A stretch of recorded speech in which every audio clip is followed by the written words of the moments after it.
Hi guys, at finally Dhurandhar 2 movie అయితే చూశాను భయ్యా. అసలు నిజంగా సినిమా మాత్రం నెక్స్ట్ లెవెల్ ఉంది భయ్యా. అసలు నిజంగా నేనైతే పార్ట్ 1 థియేటర్లో మిస్ అయ్యాను. పార్ట్ 2 ఎట్టి పరిస్థితుల్లో మిస్ అవ్వకూడదని చెప్పి హిందీలోనే బుక్ చేసుకున్నాను అనమాట. అసలు ఒక్క మాటలు చెప్పాలంటే నెక్స్ట్ లెవెల్ మూవీ భయ్యా. అస్సలు మిస్ అవ్వమాకండి. అసలు సినిమా ఎలా ఉంది ఏంటి అనేది ఇంకా క్లారిటీగా డిస్కస్ చేసుకుందాం.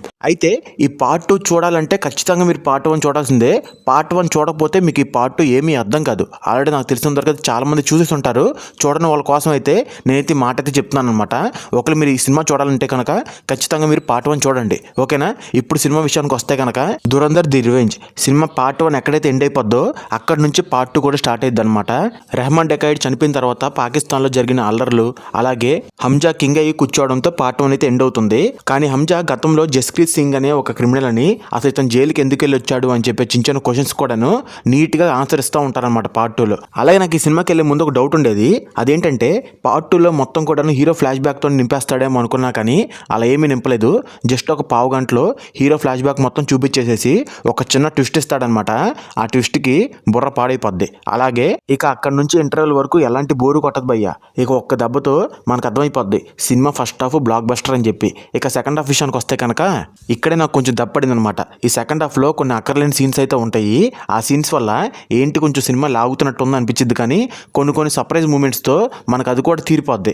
ఇదే ఉందిలే కానీ చిన్నదే కదా అని చెప్పి లైట్ తీసుకుంటాము. ఇక సినిమా మళ్ళీ ప్రీ క్లైమాక్స్ నుంచి ఒక రేంజ్లో ఉంటుంది అనమాట. ఇక యాక్టర్స్ పర్ఫార్మెన్స్ విషయానికి వస్తే కనుక రణ్వీర్ సింగ్ గారి యాక్టింగ్ అయితే ఎందుకులే భయ్యా, ఎంత చెప్పుకున్నాక తక్కువే. ఆల్రెడీ నా పార్ట్ 1లో మనకు తెలిపింది ఆయన యాక్టింగ్ ఏ రేంజ్లో ఉంటుంది ఏంటని చెప్పి. కాకపోతే నాకు హీరోయిన్ క్యారెక్టర్ కొంచెం మైనస్ అనిపించింది. పార్ట్ 1లో ఆమె క్యారెక్టర్ స్పేస్ అనేది ఎక్కువగా ఉంది, కానీ పార్ట్ 2లో అంతగా ఏం లేదు, చాలా తక్కువ స్పేస్ అయితే ఇచ్చారనమాట. ఇది ఒక మైనస్ అనిపించింది. అలాగే మాధవన్ గారి క్యారెక్టర్ కూడా అంతే. పార్ట్ 1లో ఆయన క్యారెక్టర్ స్పేస్ అనేది ఎక్కువగా ఉంటుంది, కాకపోతే పార్ట్ 2లో కొంచెం తక్కువ ఉంటుంది అనమాట. అలాగే సంజయ్ దత్ గారి క్యారెక్టర్ కూడా అంతే. సినిమాలు ఏదో అక్కడక్కడ నక్షత్రం మెరిసినట్టు మెరుస్తూ ఉంటారు, కానీ పార్ట్ 1లో ఉన్నంత క్యారెక్టర్ స్పేస్ అనేది ఈ సినిమాలో అంతగా లేదు. ఇక మెయిన్గా అర్జున్ రాంపాల్ గారి క్యారెక్టర్ మాత్రం నిజంగా చాలా బాగుంది. అసలు నెక్స్ట్ లెవెల్ యాక్టింగ్ చేశాడనమాట. కాకపోతే నాకు ఈ పార్ట్ 2లో మైనస్ అనిపించింది ఏంటంటే బ్యాక్గ్రౌండ్ స్కోరు.